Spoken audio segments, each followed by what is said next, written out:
Assalamualaikum and greetings. We from Group 1 of subject EPPM3223 International Human Resource Management will present our topic about localization in Malaysia. Localize refers to adapting human resource management practices to the specific needs and cultural context of the host country or region. This involves making adjustments to recruitment, training, compensation, and other activities to ensure they are relevant and effective in the local environment. The main reason for localization is to aim to improve employee motivation, loyalty, and overall performance by aligning HR practices with local expectations and values. Additionally, it can help to increase employee engagement and retention. When employees feel that their needs and cultural values are respected and understood, they are more likely to be engaged and stay with the company. So, before we begin, I would like to introduce our group members, starting with myself, Adam bin Akmal Hizam. Second, Wan Natasha Kamaliya Binti Wan Ahmad Kamal. Third, Mohammad Ikmal Shamil bin Masdi. Fourth, Mohammad Noor Aidil bin Shamshir. And lastly, Fatin Nabila Binti Fauzi. Behind every successful organization is a group of people working not just with skill, but with purpose. And at the core of that group is human resources. Beyond hiring and paperwork, HR bridges strategy and people, culture and acquiescence, vision and talent. A human resources department typically performs human resource management functions such as hiring, training, and supporting new employees. Robert Owen, Frederick W. Taylor, and Elton Mayo were major pioneers whose ideas laid the groundwork for modern HR.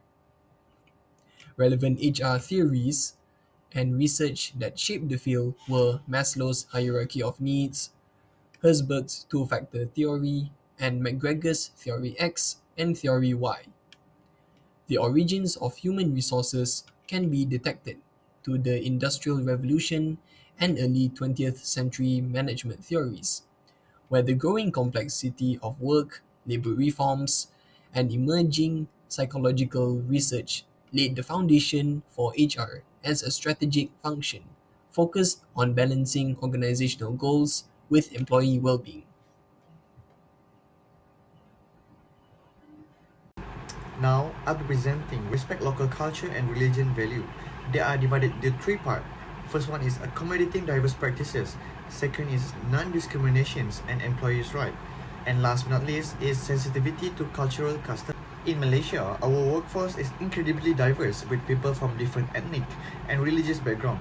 To show respect for this diversity, HRM practices should include providing facilities like prayers room, allowing time off for religious obligations such as Friday prayers for Muslims, and recognizing religious holidays. When accommodated these needs, we need a supportive environment where everyone feels respected and included. This not only improve employee satisfactions but also enhance productivity and also loyalty. Next is non-discriminations and employees' right. HR policies in Malaysia must avoid discriminations based on religion as protected by the federal constitutions. Supporting employees' right to practice their faith is essential for maintaining harmony and productivity. This means having a clear anti-discrimination policy and ensuring equal opportunities for all, regardless of religious background. Finally, sensitivity to cultural custom is the key. This means using a polite communications, dressing modestly in the places of worships, and respecting various ritual and traditions. When we show this level of respect, we created a positive and inclusive work environment. It also helps us to build a strong relationship with our employees and the wider community, which is essential for our company in Malaysia for a long-term success. That'd be all from me. Thank you very much. So I will continue with to respect local majority races values in a Malaysian working environment. It is essential to understand the culture diversity and core values of the main ethnic group. We have three: Malays, Chinese and Indians. For Malay value, Emphasize affiliation, fairness, loyalty, obedience, tolerance, politeness, humility, faith in God, and indirect communication to maintain harmony. Next, for Chinese value, diligence, perseverance, family loyalty, respect for education, and trustworthiness. Lastly, for Indians value, strong religious faith, family loyalty, modesty, and sense of belonging. That is all for me. Thank you. Hi everyone, now I'll continue for my part. So, I'd like to briefly share three key events companies can organize to engage and support their local staff in Malaysia. So, firstly, food distribution. It encourages empathy and social responsibility. While that, employees work together to help those in need, building team spirit and strengthen their community ties. So, secondly, we have team building activities. It can foster trust and cooperation. Through fun challenges or group tasks, staff from diverse backgrounds break down cultural barriers and improve their collaboration, which reflecting Malaysian values of unity. So lastly, we have a multicultural festival which celebrates Malaysia's rich cultural diversity. By sharing traditions, foods and performances, this event promotes inclusivity and mutual respect by helping employees feel valued and connected. So that's all for my part, and thank you. We now move on to the values in human resource management local policies practices. Starting off with employee well-being and social responsibility, Malaysian HR policies consider employee welfare, such as housing loans, flexible leave, or medical benefits. Corporate social responsibility is also being implemented in most companies. Second, we have diversity and inclusivity, where Malays, Chinese, Indians, and indigenous groups all contribute unique cultural values. The policies also promote inclusivity, cultural sensitivity, and equal opportunities. The third is cultural values and local norms, where strongly held values in Malaysian culture in respect to both race and religion. The local norms also uphold full of respect, humility, and courtesy. Fourth focuses on emphasis on training and development, where Malaysian HR management emphasizes upskilling, learning, and alignment with national competency. Malaysia's Shared Prosperity Vision 2030, enforced by the government, is a commitment to make Malaysia a nation that achieves sustainable growth. Fifth, ethical conduct and integrity, where ethical behavior is influenced by traditional values, emphasizes honesty and accountability. Organizations implement codes of conduct and ethics training to uphold integrity and trust within the workplace.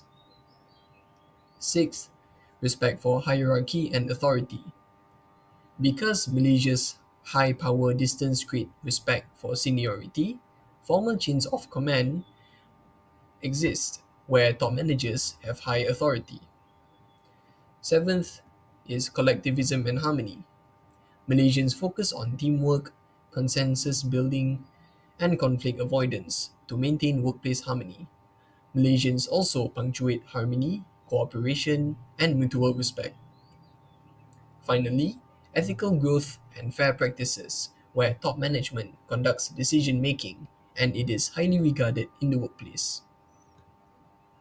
So for the next part, which is for human resource management activities, is we can also localize activities for local stakeholders involving local customer and communities by respect for religious and social norms.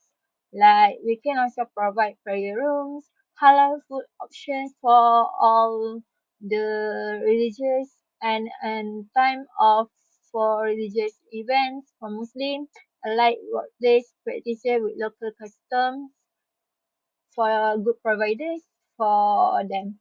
And also we can do the customer centric human resource practices by training all the staff culturally appropriate customer service for reflecting the community values on the front line of interaction.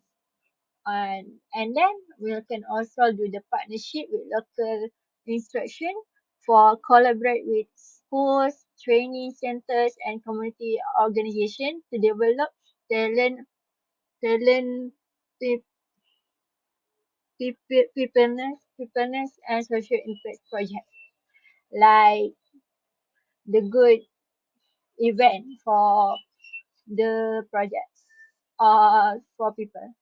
And also the next part of my point, which is we can also culturally scientific requirements like higher locals through community job fairs and university partnerships respect local language, and we can get some of values for the job ads that we do. And also for the next part is we can also inclusive training and development, like to offer the language support in Bahasa Malaysia, Mandarin, Tamil, and the cultural sensitivity programs, and involve local norms and leaders. And the last part, we can also do the community engagement involved in initiatives, like encourage employees participation in local festivals like Hari Raya, Deepavali, volunteer programs, or CSR activity to the staff, and gain some knowledge. Alright. So for the conclusion, we can adapt the human resource management practices by learn the unique cultures in Malaysia, and also social practices in Malaysia, and also the legal environment that is essential for organizational success. And also we can provide the practices by localizing the recruitment, training, workplace policies, and community engagement. And also the companies can build stronger relationships with employees at the co-worker environment, and also for the customers and local stakeholders for fostering the trust by the inclusivity and long-term sustainability in the Malaysian context at working environment. And that's all from us. Thank you.